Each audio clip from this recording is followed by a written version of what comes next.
Um, here we go. Okay. Sounds good. All right. Welcome everyone to the Marist Red Fox Navy Reflections podcast. We've got a great crew on here. Bob Missert's joining me again with three of our younger alumni. We've got Jordan Irving from the class of 2022, Allie Bohenko, class of 2023, and Gavin Crouch, class of 2024. And we won't keep Gavin on here for too long because Gavin has yet to write this portion of his rowing story. But I wanted to get all three of these guys on here today because they all three have graduated from Marist and are studying at Oxford Brookes University in the UK and have been rowing with the Oxford Brookes rowing team, which has been a really amazing experience and has opened up the door for Jordan and Allie and hopefully Gavin in the next year or so to race at the Royal Henley Regatta, which is taking place this week. So first, congrats, Allie and Jordan. This is Jordan, your second year at Henley, and Allie, your first time. So great job, both of you guys. Thank you. And then also Gavin, congrats for not only graduating from Marist this year, but on making your plans and decision to go out and continue our little pipeline with Brookes, which is a really cool opportunity for our team. Gavin, give us a quick rundown of what you're up to right now. So right now we're finishing up or going into our taper for trials. Me and Georgetown rower Jesse Rhino are going to be trialing the pair. Our time trial is on Friday. Our final is on Saturday. Luckily, there's only 6 entries, so we don't have to worry about whether or not we're in the final or not. But yeah, it's coming along pretty well. Are there any other entries from Green Racing Project, or is no? We're the only. Well, there are other Green Racing Project entries in other events, but we're the only men's pair. But yeah, super excited about that. Had some pretty good numbers coming in the training, so we're feeling confident, feeling good, and see what we can do on Saturday. Cool. Where I won't hang on to you, Gavin, if you're busy. Oh, sorry. Go ahead, Bob. No, I was gonna say, where and when is the race? It's at Mercer in Princeton, New Jersey. And it's in our time trial and final are both in the morning. Time trial Friday, final on Saturday.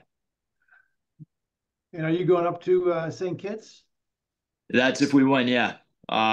We should have, if we win, then we'll be able to do a shakedown race at Canadian Henley or tune-up race, and then have Worlds at St. Catharines too, 2 weeks later. So excellent. Yeah, so Gavin, hang around as long as you want, but if you've got to go, you can bounce. I just wanted to include you in this story because you're part of this pipeline now with these guys at Brookes, and part of this process. And I think it's really cool for the team and for the college that we've got this group that's been coming through, and we're hoping that you won't be the last, that we'll continue the pipeline into the future. Yeah, So, thank you. And I look forward to spending my year to maybe 2 years at Brookes, and best of luck to you, Allie and Jordan, this weekend. Super excited for you guys. I'm cheering you on. But yeah, I have to go get lunch now. So I'll see you guys later. Best of luck. Later, man. Good luck to you. Good luck, Jordan. Good luck, Gavin. Go get him. All right. So you two, we haven't talked to in a while because you've been hiding in the UK. But I'm gonna just ask you guys some kind of basic interview questions and just get an idea of what the Brookes experience has been like, and how it kind of connects to your Marist rowing days. And so, why don't we roll back to the beginning of your college experience, like what attracted you guys to Marist? What was it that you guys that brought you to Poughkeepsie to row with the Red Foxes? And like what did that kind of recruiting kind of coming transition from high school to Marist look like? Want to go first? Allie, you want Go to ahead. go first? Fight Oh, for it. okay. They Yeah, I just want me. You just want me. I can go first. Well, my transition from like high school to Marist was pretty funny for me because I was basically a football player for most of my high school career, who dabbled in rowing. Uh, I went to Marist mainly due to like it being the best option for me, uh, in the end, but a lot of the a lot of the things that attracted me was mainly the people there. And like when I was on my recruiting visit, I give credit to a lot of guys like Tad and Ray, who were class 2018 for getting me to come to Marist. I just saw more of like an upwards trajectory, and I was at the point where I would wanted to be part of bringing the team where like to achieve its goals as opposed to being on a team that is like already kind of just gets in the IRA and like has it easy and like you just have to make a boat to go. Good point. How about you, Allie? I mean, pretty similar for like the reasons I wanted to come to Marist is with it was like academically within my range. It wasn't too far from home for me. I like the fact that the boathouse was on campus, so it wasn't too far of a walk or anything. And then visiting, I really just loved the team environment. It just seemed like a really good environment to be around and to grow with. And like Jordan was saying, like we were on an upward spiral. And obviously I wanted to be a part of that growth, and I'm so happy that I was able to be part of that growth. Um, and yeah, that's about it. And also my high school coach, Annie Dvorak, was a Marist alumni, so she had some influence in wanting to go there. So talk to me, you guys, about, obviously both of you went through COVID while you were on campus, and that created a unique experience, and then kind of opened the idea for a lot of athletes of continuing rowing after college. Was that like a big factor for you guys, or you think you would have wanted to continue rowing? Like what did the decision making look like to decide you wanted to keep going after your time at Marist?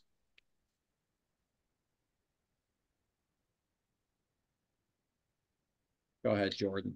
We'll go age before beauty. Um, I'd probably say that the biggest. Sorry, was I frozen there? You're up. No, you're good. I'm good. Okay, I was frozen on my own screen. Um, yeah, I forgot what I was gonna say now. Ali, you could go. Okay. Um, I knew that I always wanted to try to go a bit further in rowing, but I didn't always think it was going to be a possibility. I was originally planning to go to Merrimack College in Massachusetts on a full scholarship, basically. It was a fellowship, so I would be teaching full time, doing a master's degree full time, but my master's degree would be paid for. And that would be a year-long program. So like obviously an amazing opportunity. It would get me right into the teaching field. And then Brookes reached out to me, and I was like, this is an opportunity I can't pass up. This is what I wanted to do to extend my rowing career. So obviously when the opportunity presented itself, I was like, yeah, let's do it. Like I feel ready. And obviously it's brought me to where I am now. So that's great. How about you, Jordan? What was kind of the impetus to keep going after Marist?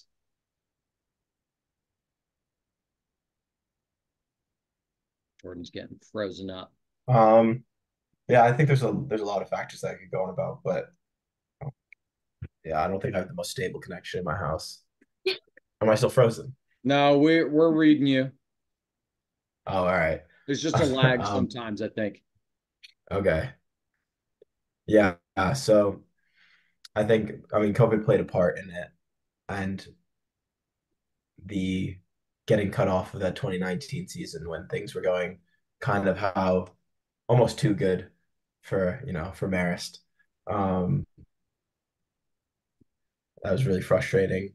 And I think the following seasons after that had left almost a bitter taste of rowing for me in my mouth.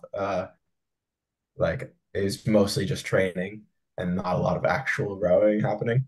Um, and so I just thought, part of me thought like, I gotta just see if like, just gotta prove something to myself more so than anything.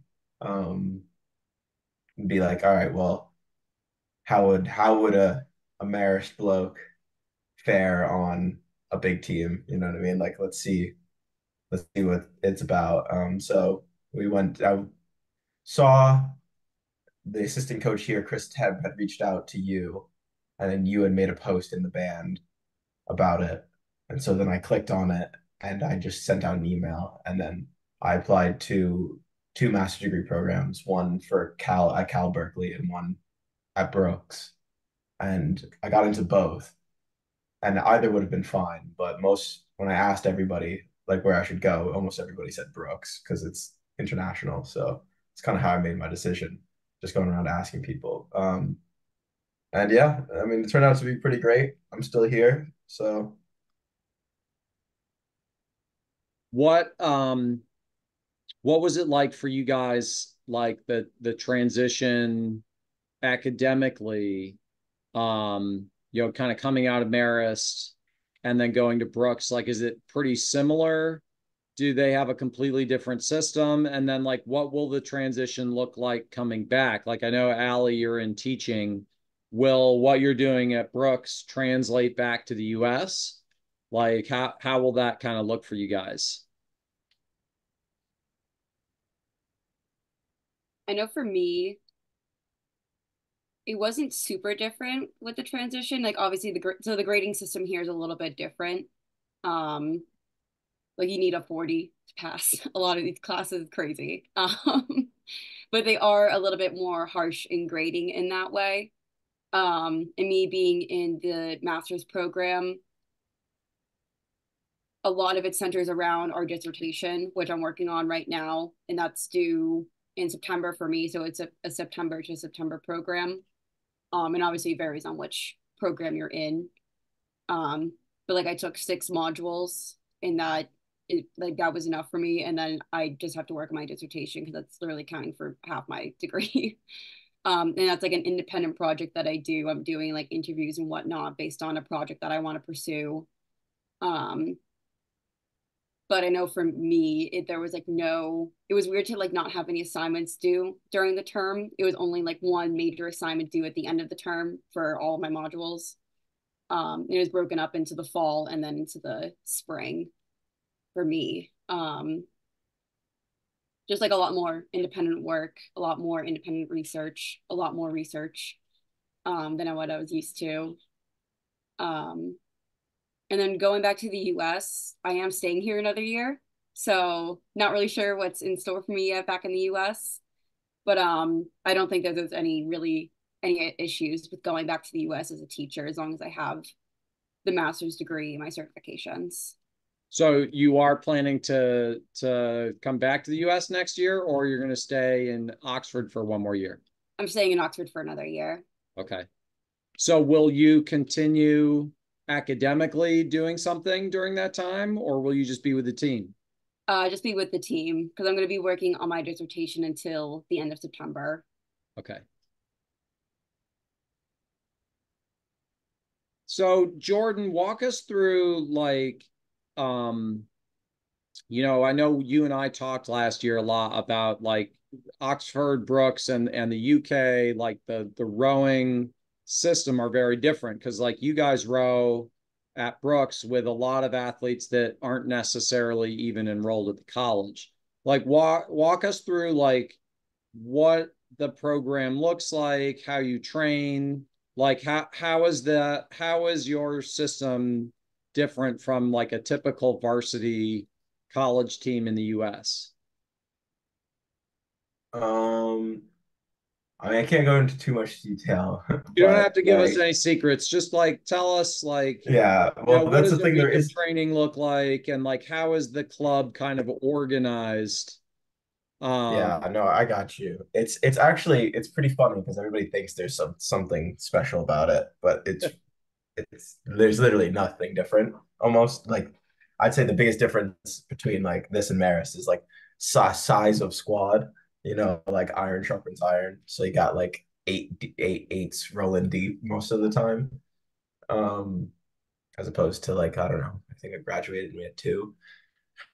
Um, but the program, I mean, I mean, yeah, you've got people that aren't students that hang around, and I think that helps because there's a higher like there's a high pretty high standard overall, but everybody kind of works together. It's the competitive environment that like pushes everybody. You know, stereotypical like guy from the second eight wants somebody from the first eight seat, and the guy from the third eight is always trying to get into the second eight, and like it's just like think about trying to get one seat at a time. Um, but there's really nothing like different.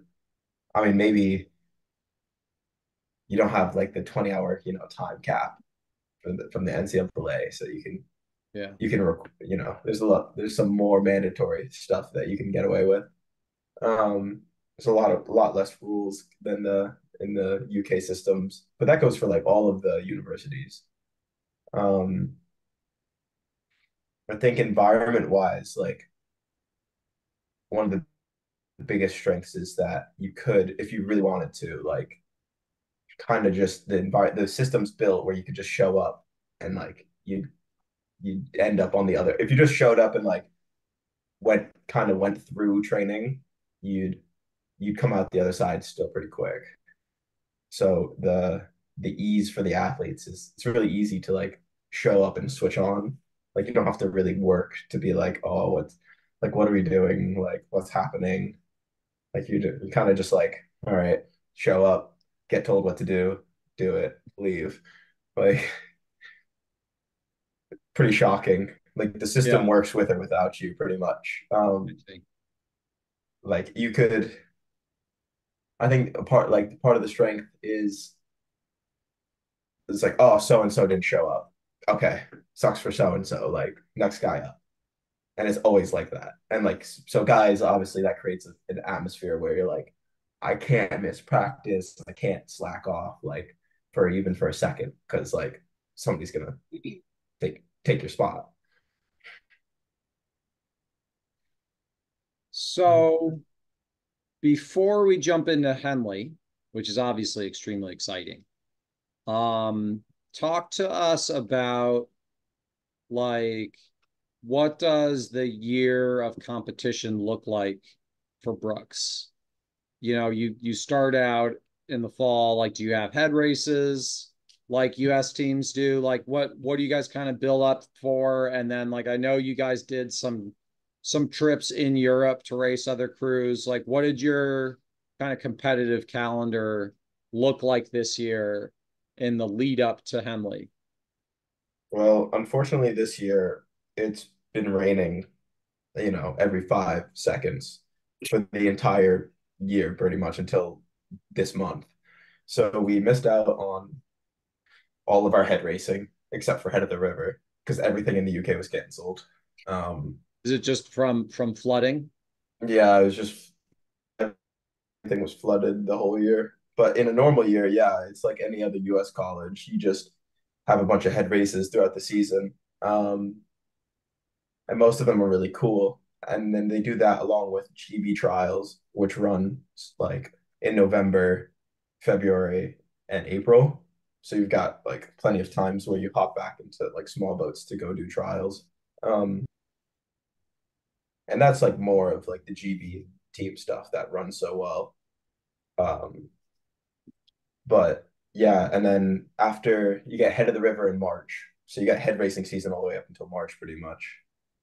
And that head of the river is a pretty big one. Probably the biggest one. Say none of the other ones really matter except for that one.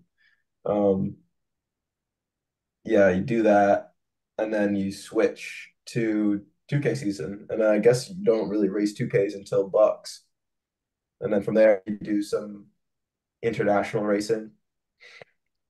Um, Coaches love going to Ghent International Regatta. It's a pretty big one. Last year we had all Brookes final. This year we think they made sure that didn't happen in the heats. And then we went to the Hollenbecker, and then the All Brookes final happened. And then the next day they made sure it didn't happen with heats by throwing all the Brookes guys in the same heats. Um, and yeah, I think that's the most of it. I could cover whatever I didn't cover. No, I mean you covered everything. Yeah, we didn't have any racing in the fall, which was kind of crazy. What Um, was your favorite event, Allie? Or the most unique?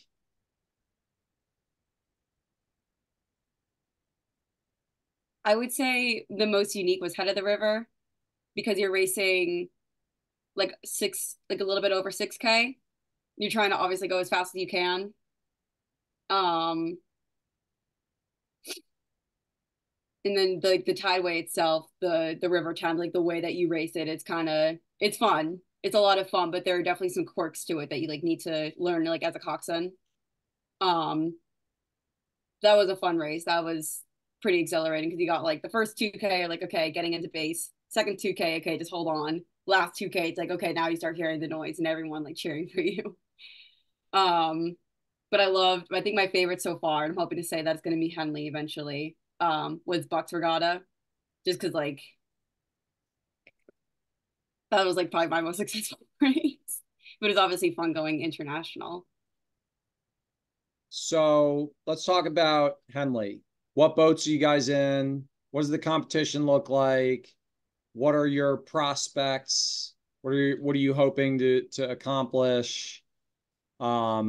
Like I know Jordan, you're in a 4 this year. Like how does that process work? Like how does the club decide like who's going to be in the 4s versus the 8s, that kind of thing?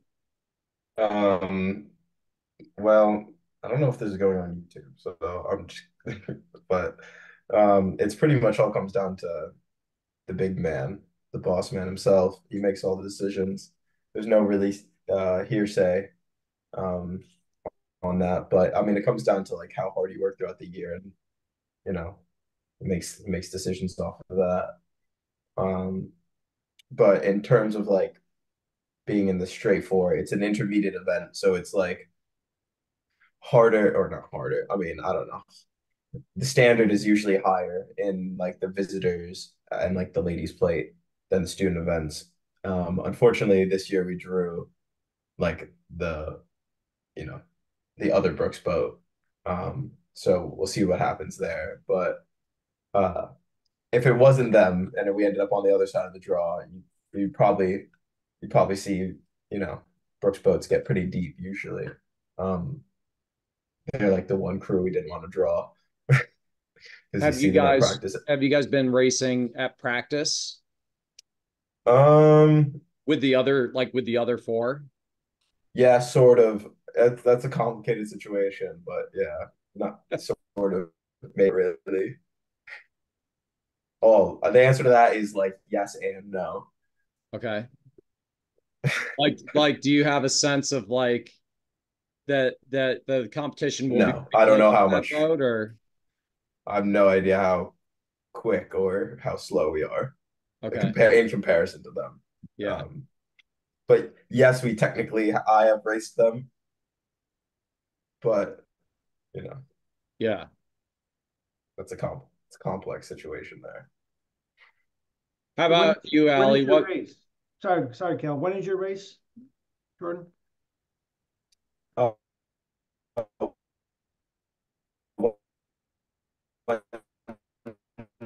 sometime Wednesday. I actually haven't looked that up yet. Okay. I could probably Google it right now. I just have no Don't worry idea. about it. We'll look it up. Jordan, if it's for Wednesday, it's not going to be out yet. Yeah, there you go. See, there's there's the answer. Okay. Yeah, there's no schedule out for Wednesday yet. There's no schedule out for tomorrow yet. There is. There should be at least. Not on their website anyway. If you go No, to go to There's kind Twitter. of dates, and then there should be racing schedule. Yeah, it says 2024 racing schedule. Mhm. And then there's just a list of events that are racing, but it's not like the time or who's racing who or I think there might be a PDF that you can look up yeah. there, There is and then I go something through out the there. times and everything. Huh? Uh-huh. I'll keep digging into it.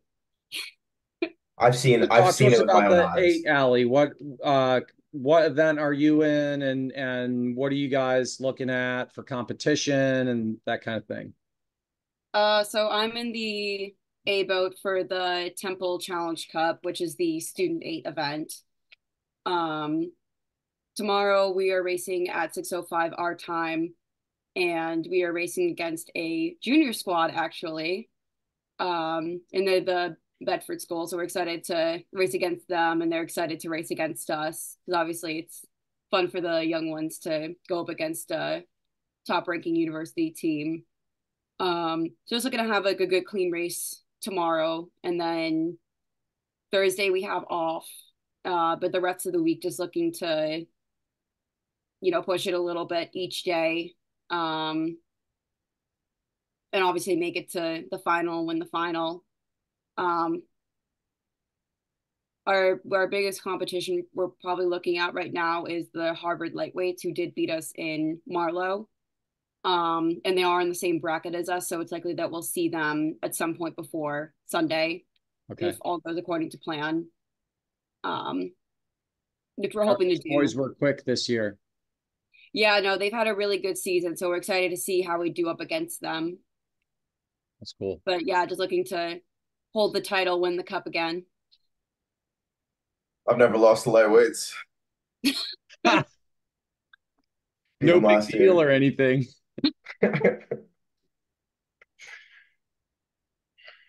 Well, that's cool. So, Jordan, you went through Henley last year.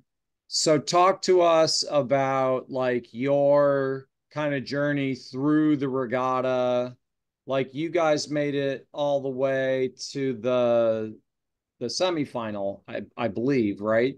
So, Yeah. second to last day. So, like, talk to us about what that journey looks like for the rower. Like, because it's just for those who are not initiated who might be watching this podcast, Henley is basically like the big dance of rowing, where every race is just a head to head.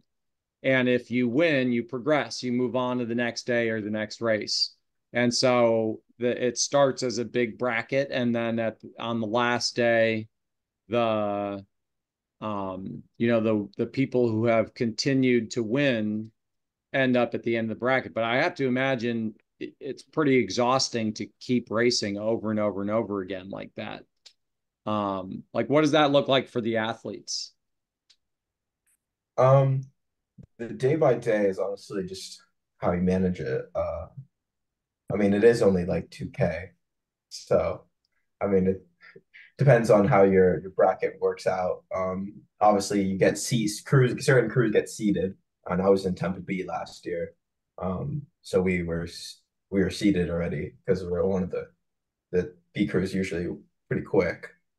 Um, and we went in and we raced like, York and Bristol on the first 2 days. So, mentally, obviously, you're like the first couple of days, you're always like, all right, like who are these people? Like, how is it going to work? Um, and then you do the start, and then you kind of base it off of that.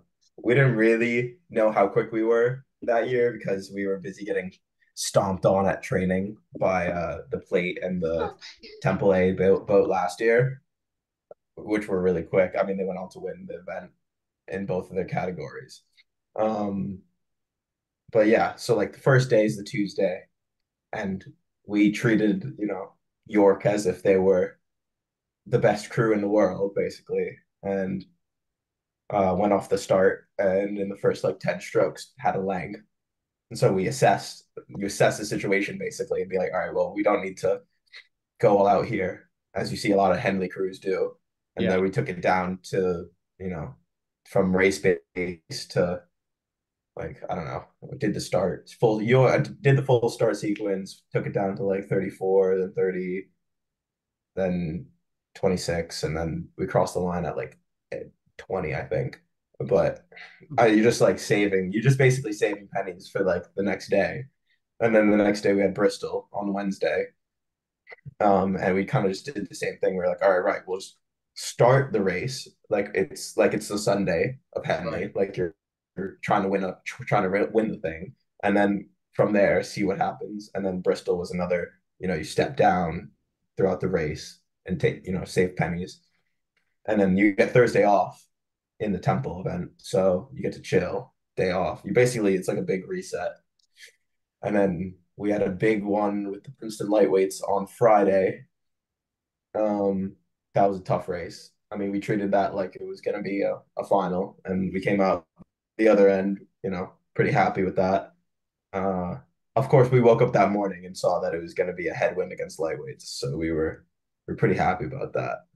Um, and then yeah, going into Saturday, you just kind of think, right, everybody in the race now is like a serious, super serious crew. I mean, it's the last four people in the race. Like somebody from those four is gonna win it. Like, and if you want it to be you, you're gonna have to treat it like probably like a final.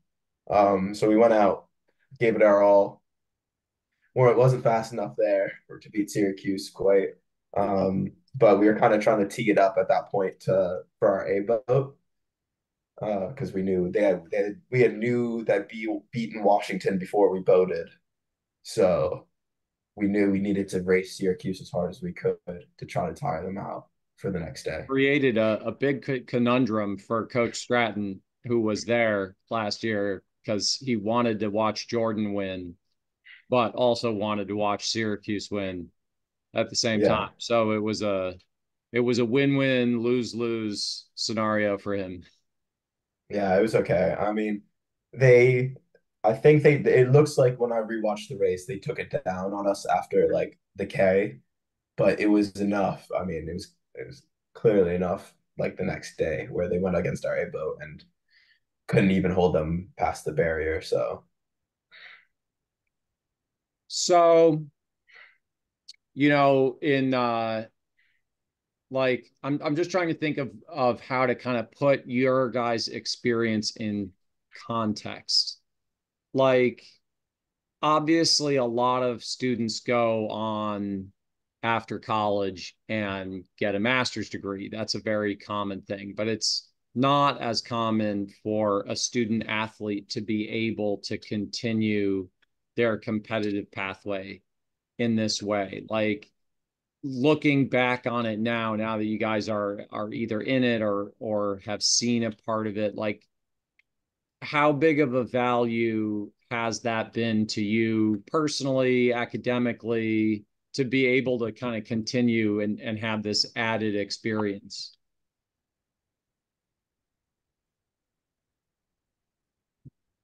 Both you of gotta you have pick. to answer that one. Yeah, you just gotta pick and choose. Tell us who to talk. Allie, you go first. Do you mind just repeating the question one more time? Like talk to us about, like, obviously you had another opportunity to go study exclusively. Do you, in retrospect, what value added has being able to continue rowing been for you? Like, was that a really cool, exceptional part of the experience? Like, what is that added to the experience? Um, that's a good question. I Ali's think, a rowing major. yeah. I think a big part of it is just being able to, I think for me, I never got to study abroad when I was at Marist. And then learning a new culture of rowing while I was over here because it is different compared to the US. And it was a bit of an adjustment when I got here. I think it's just kind of like broadened my like perspective and like how I see things. And me being a teacher, I think that's extremely important because I can just bring new experiences to the classroom, and that's what we encourage kids to do as well, to bring their experiences to their learning.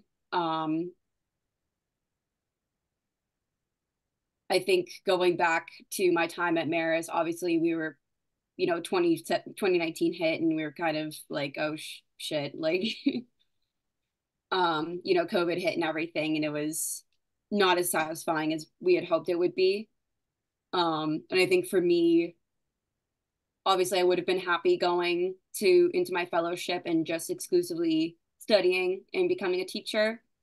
But I also think a part of me was not really satisfied with how my career was at, like, not how my career ended at Marist. That wasn't anything to do with the team. It's just kind of where we were. We were in a rebuilding year, which was, awesome to be a part of. Yeah. And then, the opportunity came up to go to Brookes. And obviously they're a very successful team. They went for 7-for-7 last year at Henley. So I think for me, it was more of just like, okay, how far can I push myself? How hard can I work to do this thing that I wanted to do since I started rowing like nine years ago now. And finish on a really competitive note. Yeah, exactly. So I think like the value of it, just like learning new experiences, experiencing new things, meeting new people, traveling to different places, things that I'll definitely carry with me for the rest of my life. And just being part of a really competitive and fun team as well, like, really great work environment to be a part of and to bring that with me as well wherever I end up. All right, Jordan, same question. Why, what has being able to continue rowing added to the experience of being a master's student? That's a tough question, and I think it's like the way you ask it is implying that we came here to study over row. Like it's almost like how did the rowing add? How did the school add to the rowing? I Mm. think Or how did, yeah, I don't know. I think most people that come here, like that's the Right. better question. Okay. It's definitely more like almost everybody I talk to, they're just like, okay, yeah, like I'm here to row and like school's a bonus. Um, it's just how it is. It's part of why I think it's successful. It's because people are like, yeah, degree's cool, but winning rowing is even cooler. Do you think that that's in part like part of the cultural difference between the UK and the United States as well, where like school there is a little bit less financially intensive? Yeah, I mean, I think it plays a part. It's like if I was a citizen here from the go and I came to Brookes coming out of public school, like I think I'd graduate with like 20K, 20,000 pounds worth of debt. Whereas like, most people on average are, I mean, graduating Ivy Leagues from, not saying that Brookes is an Ivy League, but like Right. most people are graduating with like 100K, Significantly more than 80K, that. Yeah. significantly more than 20,000 pounds, Yeah. which makes it easier. You know what I mean? Like you can pop out and like afford to get a job that only pays you like 40K or 30, 50K Yeah. in the UK afterwards. And like that's just a byproduct. And school here is only like 3 years too. So you can in 4 years get 2 degrees, whereas in America you gotta spend 5 to 6 to get almost do the same. Um, but for me, like it was always a question. It was never a question I was gonna like try to get my master's degree, whether it's gonna be at Cal or here. Um, Like I was very passionate about uh doing that because nobody in my family has ever gotten, well, I don't think anybody in my family really had a bachelor's, but nobody definitely had a master's. Um, And Jordan, what is your, you might have mentioned it earlier, I apologize. What's your master's in? so my master's in computer science with a focus in cybersecurity. And I completed that last year. And then this year has just been like, I took a couple of courses for fun. Okay. Um, yeah, so to this year I got like a certificate in spatial planning, which is just like city building and like architecture. And that was just to be a student.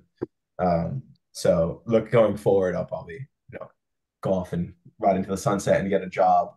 But I mean, growing here has taught me that I don't have to, there is an avenue where you can like be competitive at rowing and not be an Olympian. So like usually everybody's like got that gripe where you graduate university in America and then you're like, well, not, not good enough to go to the Olympics.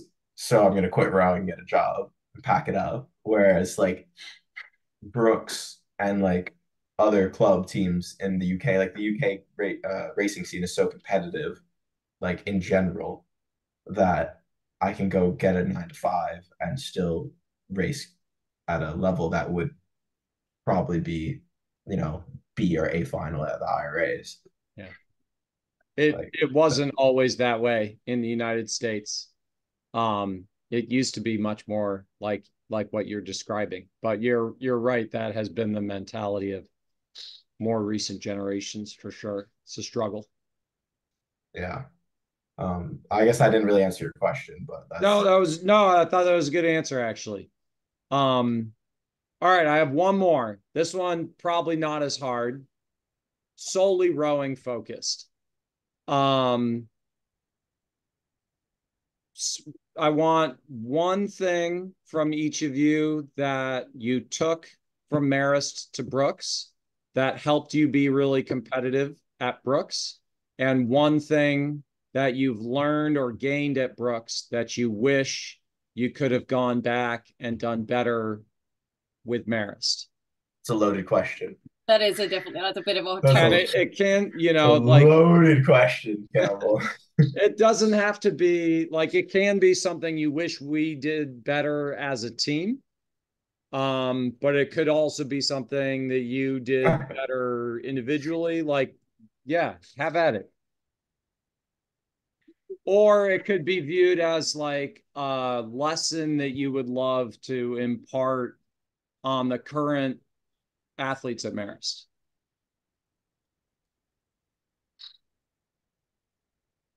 I can answer one out of the two questions you've asked. I would say something that I took from Marist that I brought here that I guess I could answer like two out of three, that I would encourage current coxswains, or yeah, current coxswains, I would say specifically at Marist, um, is just to stick to your style and to stick to what you do best.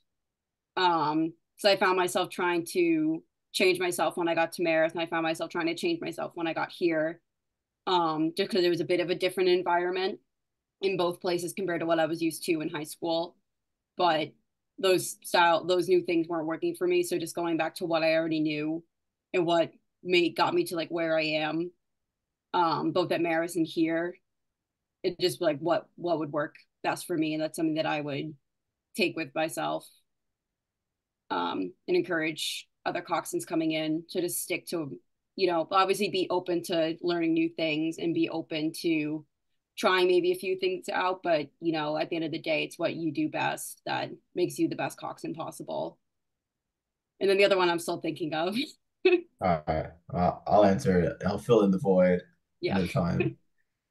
Um, One thing that I took from Maris that helped me at Brookes was probably that like almost underdog mentality. I mean, I remember coming to Marist and being like, I'm not sure if I'm gonna make the varsity eight. Like these guys are all taller than me. I'm a little intimidated.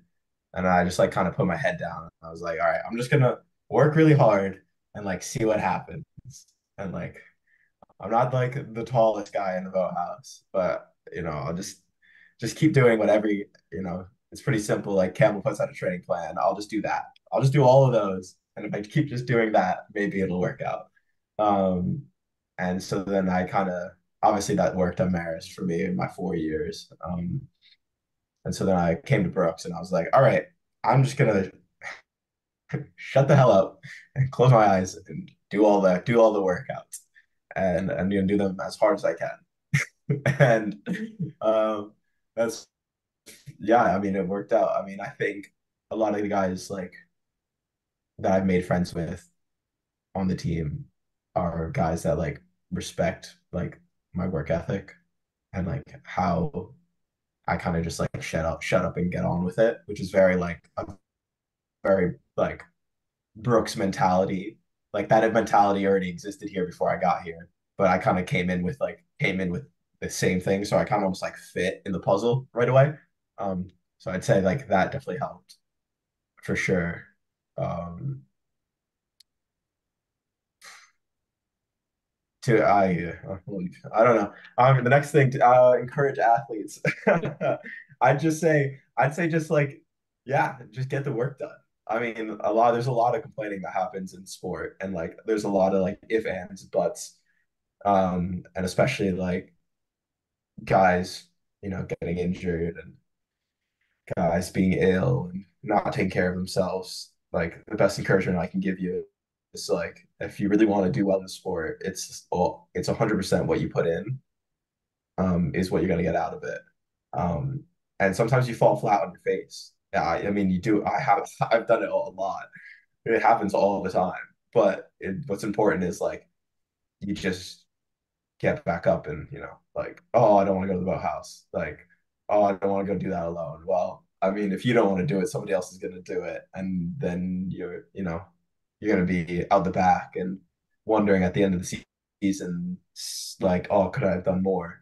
And like, I'm grateful for the discipline that I've been I've crafted or has been like developed in me through the rowing places I've rowed before, like Marist, and where I rowed in high school, has allowed me to get to the end of every year.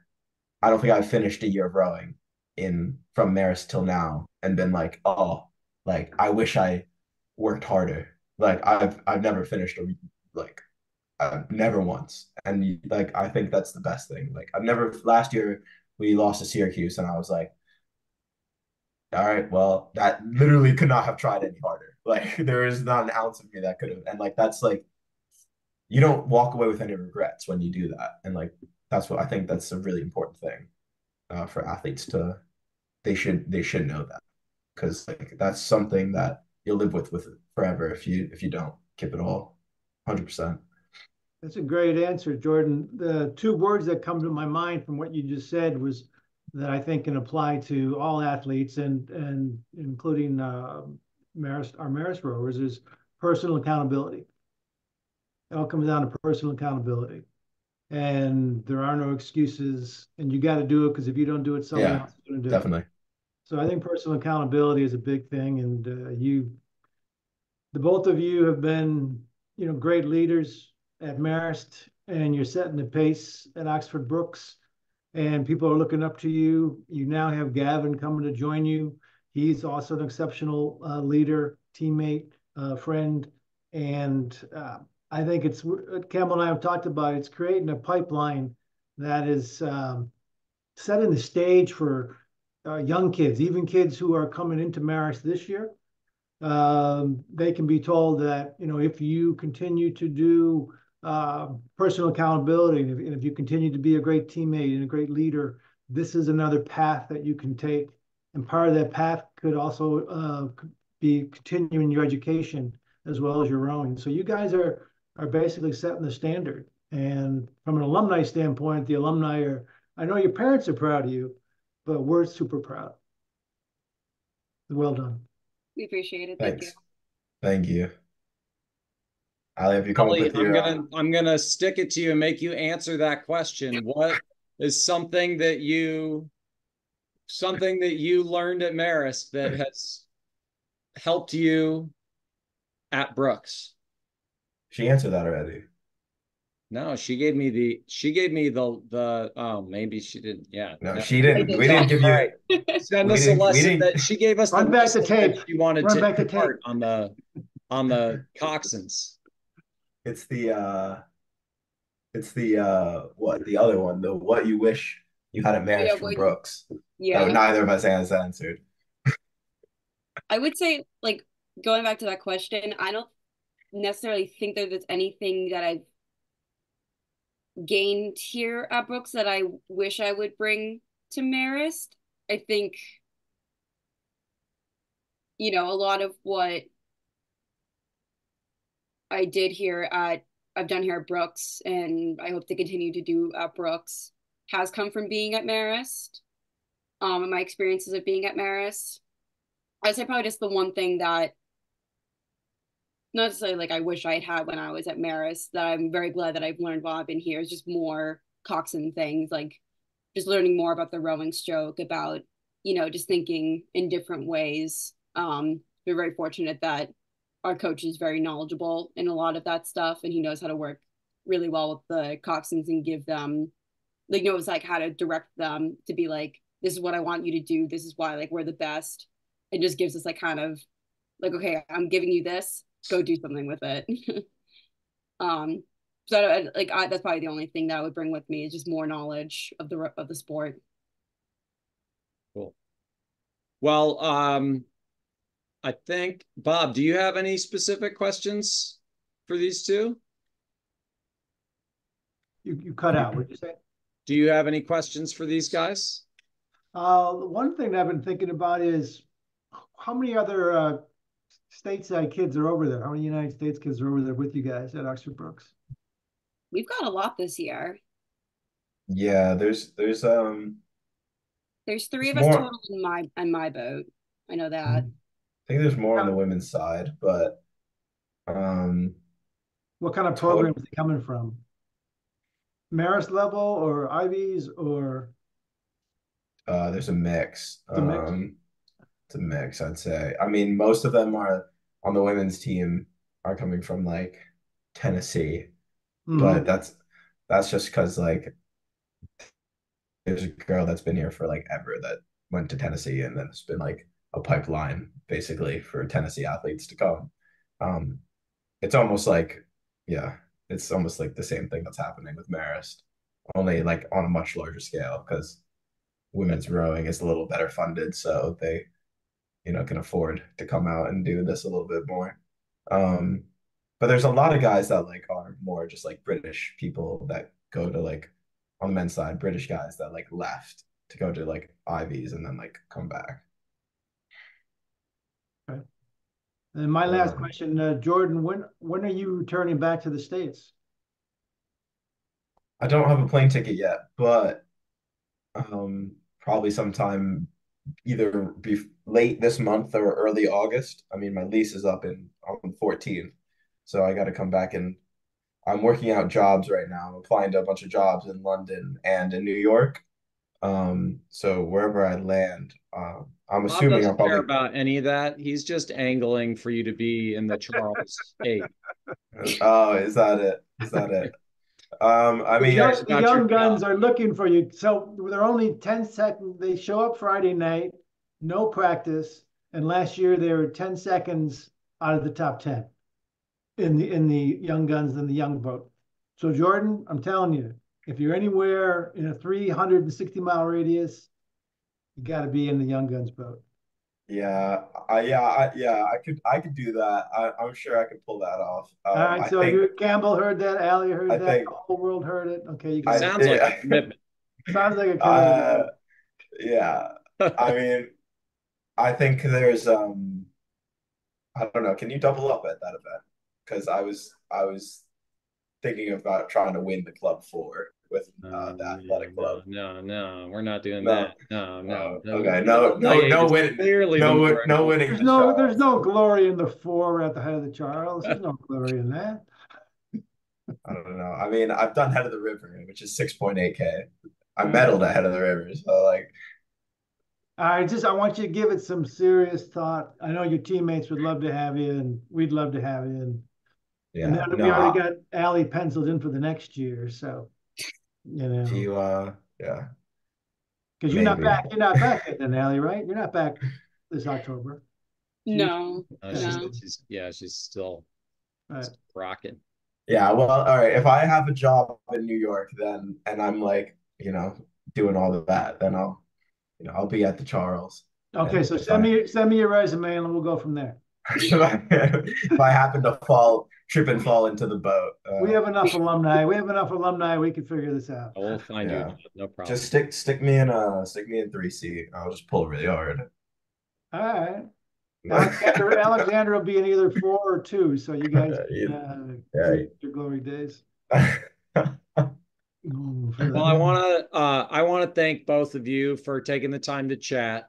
And also thank you for just being great role models and leaders for the team. I know it's hard when you're out there to feel like you still have this strong connection back home, but I know that the athletes on the team, many of whom you don't know, really look up to you guys, and it's really cool to have athletes that continue to move on and row and move up a level after their time at Marist. And so it's been really fun to watch both of your progress so far. And I'm looking forward to seeing how you guys do this week.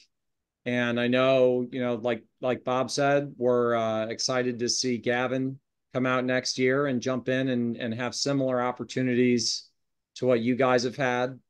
And I'm really proud that the athletes that we are sending to a program like Brookes are doing well and are thriving in their program and showing that, to your point, Jordan, if you do things well and you do things right at Marist, that those tools can be translated to this elite level of training. And so I think it's really cool to see you guys doing what you're doing. We're proud of you.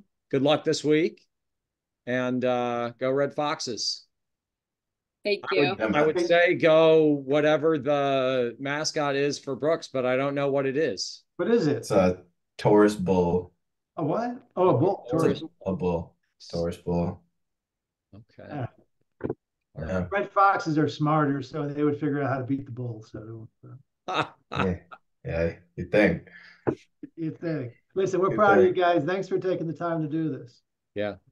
Yeah.